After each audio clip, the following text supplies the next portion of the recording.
আমরা আরও একটি মিনি ব্লগে আপনাদের সকলকে স্বাগত জানাই। সেদিনটা মায়ের আবদারটা আর ফেলতে পারলাম না।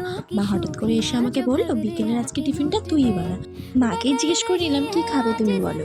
মা তখনই বলল, আজকে সিঙ্গারা বানা। তো তাই সিঙ্গারার প্রস্তুতি করলাম। বিশেষ কিছু লাগে না সিঙ্গারা বানানোতে, বাড়িতে যা যা উপকরণ থাকে তাই দিয়েই হয়ে যায়। যেমন ভাবনা তেমন কাজ, যা যা ছিল বাড়িতে উপকরণ সেগুলো দিয়েই কিন্তু চটজলদি সিঙ্গারা তৈরি হয়ে যায়। নিচের বাদিকটায় আমি সিঙ্গারার কিছু উপকরণ লিখে দিলাম, আপনারা চাইলে বানিয়ে দেখতে পারেন। সিঙ্গারার ভাজটা করা না একটু সমস্যা, আমি ওই জন্য যতটা পেরেছি ততটা সিঙ্গারার ভাজটা আনার চেষ্টা করেছি। আপনারা চাইলে কিন্তু এরমভাবে ভাজ করে দেখতে পারেন, অনেকটাই প্রায় সিঙ্গারার ভাজের মতো হয়। দেখুন যতটা পেরেছি ততটা কিন্তু সিঙ্গারার ভাজের মতনই আমি এনেছি। আর হ্যাঁ, তেলটা কিন্তু ভালো করে গরম হলে তারপরেই দেবেন সিঙ্গারাগুলো। আর অন্যদিকে আমি চা বসিয়ে নিয়েছিলাম মায়ের জন্য। মা গরম গরম সিঙ্গারা আর চা পেয়ে তো বড্ড খুশি হয়েছিল।